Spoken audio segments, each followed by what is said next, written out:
Hello everyone, my name is Jessica and I will be presenting on WIC. So WIC is a big program and I'm going to try to briefly outline the important details of this program. So throughout this presentation, we will go over what is WIC, the history of WIC, the locations, eligibility requirements, benefits, roles of the registered dietitian and nutrition professionals, and some research. So first to start out with, what is WIC?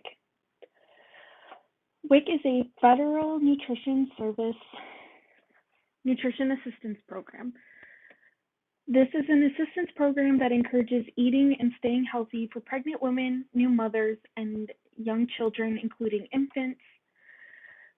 There are three main benefits that will be presented later in detail, but for right now, they are supplemental nutritious foods, nutrition education and counseling, screening and referrals to other health, welfare, and social services. So a brief history of WIC. In 1972, WIC was a pilot program created to improve health of pregnant mothers, infants, and children. There was a growing concern over malnutrition among poverty-stricken mothers and children. So by 1974, WIC was operating in 45 out of the 50 states of America. And by 1975, WIC was established as a permanent program. In 1978, new requirements were added to WIC. Some of these requirements include supplemental foods should contain nutrients that are lacking in the target population, coordinate referrals to other social services, including immunization, alcohol and drug abuse prevention, child abuse counseling, and family planning. And by 2004, the program expanded to support breastfeeding if the mothers could. And by 2009, the updated dietary guidelines, also WIC updated their guidelines on the nutrient needs for children and pregnant women. So there are very many locations that you can go to get support from WIC, and here are some of them. So county health departments, hospitals, mobile clinics, community centers, schools, public housing sites, migrant health centers and camps, and Indian Health Services facilities. So there are four main requirements when it comes to eligibility. So there's categorical, residential, income, and nutritional risk. So to touch on categorical, you need to be a woman who's either pregnant, postpartum, which is up to 6 months after the birth of the infant or the end of the pregnancy, and breastfeeding, which is up to the infant's first birthday. And infants are from the day they are born to their first birthday, and children are from the first birthday up to the 5th birthday. The second eligibility requirement is residential. So you must live in the state in which you are applying for the benefits. You do not need to live in the state for a certain amount of time to meet the requirement. So say you're from Illinois and you move to Iowa, you do not need to be living in Iowa for any certain amount of time to apply for WIC benefits. The third eligibility requirement is income. So applicants must have income at or below an income level set by the state agency. Income standards usually are between 100 to 185% of the federal poverty income guidelines. And you may have automatic income eligibility if you are participating in other state government programs. And the last eligibility requirement is nutritional risk. Applicants must see a physician, nurse, or nutritionist who must first determine whether the individual is at nutrition risk. In this case, nutrition risk is defined as an individual who has a medical-based or dietary-based condition. Examples of these include anemia, underweight, and history of poor pregnancy outcomes. And this exam includes height and weight measurements and blood work to check for anemia and other medical or dietary-based conditions. So moving on to the benefits, the first benefit is supplemental nutritious foods. WIC eligible foods are chosen by aligning with the dietary guidelines for Americans and infant feeding practices guidelines of the American Academy of Pediatrics. There were many different professionals that went in on deciding which of these foods should be included, including nutrition professionals, health professionals, risk assessment professionals, and economic professionals.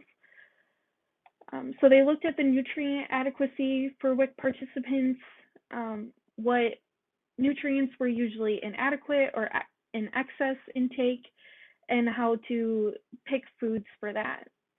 So some WIC eligible foods are breakfast cereal, infant cereal, fruit and vegetables for adults and children, milk, cheese, eggs, and so on and so forth from this chart on the slide.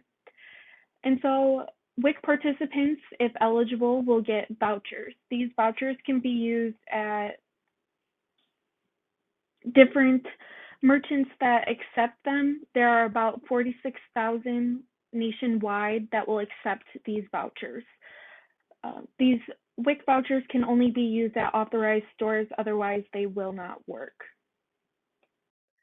The second benefit is nutrition education, and this sets apart WIC from other federal nutrition service programs. It is the only assistance program that finds it as a requirement to be done.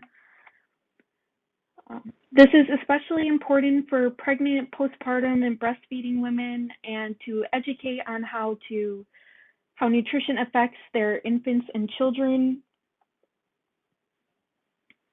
So it's a legislative and regulatory requirement, and it has three main goals, which is to emphasize relationship between nutrition, physical activity, and health.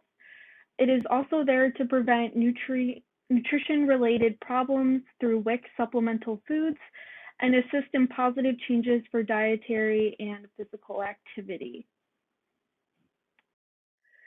The third benefit is screenings and referrals.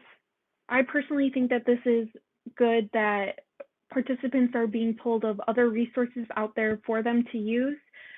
So some of these topics include breastfeeding, childcare, dental care, domestic and child abuse, food assistance, housing assistance, and some others are financial assistance, healthcare, HIV/AIDS, immunizations, lead poisoning and prevention, legal assistance, vocational and educational assistance.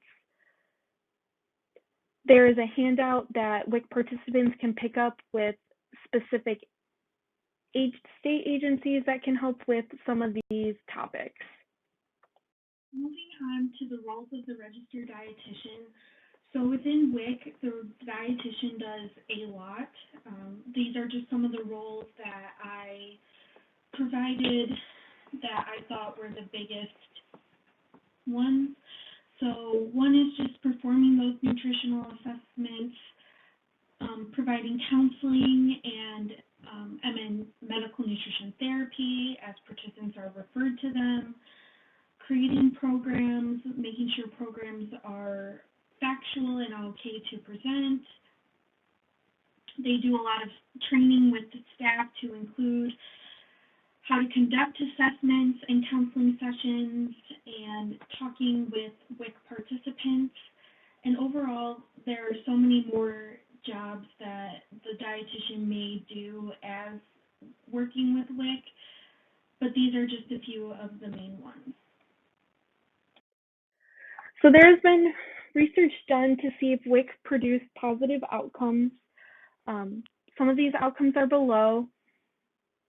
This is a summary of many research articles that the USDA looked at to see the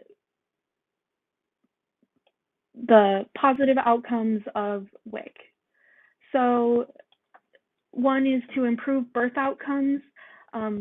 This showed longer pregnancies, fewer premature births, and fewer infant deaths.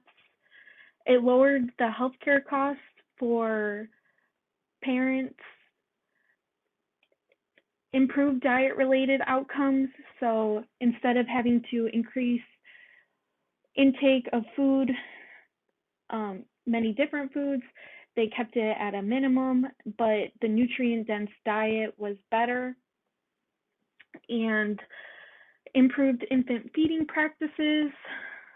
So mothers who got advice on breastfeeding were more likely to breastfeed than those who did not seek advice on that from WIC and other eligible non-participants of WIC. And improved cognitive development of the children was shown to be a big improvement with WIC. So here are my resources. And here are my resources continued. And these are my questions. So my first question is, do you think the age of children, which is up to 5 years old, is appropriate for mothers to receive benefits? Do you think it should be raised, or do you think it should be lowered, or do you think it's perfect right where it's at? Should there be more restrictions on WIC-approved and nutritious foods? Should there be more choices for WIC-approved foods? Why or why not? My third question is, should the monthly allowance of WIC benefits be raised each month? What are some factors that could be used to assess this?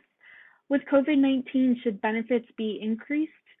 And my last question is, do you think WIC is a strong, perfect program? Does more need to be done to improve this program? If so, what can we do as nutrition professionals to maintain, strengthen this program? Thank you for listening, and I hope you have a great rest of your week.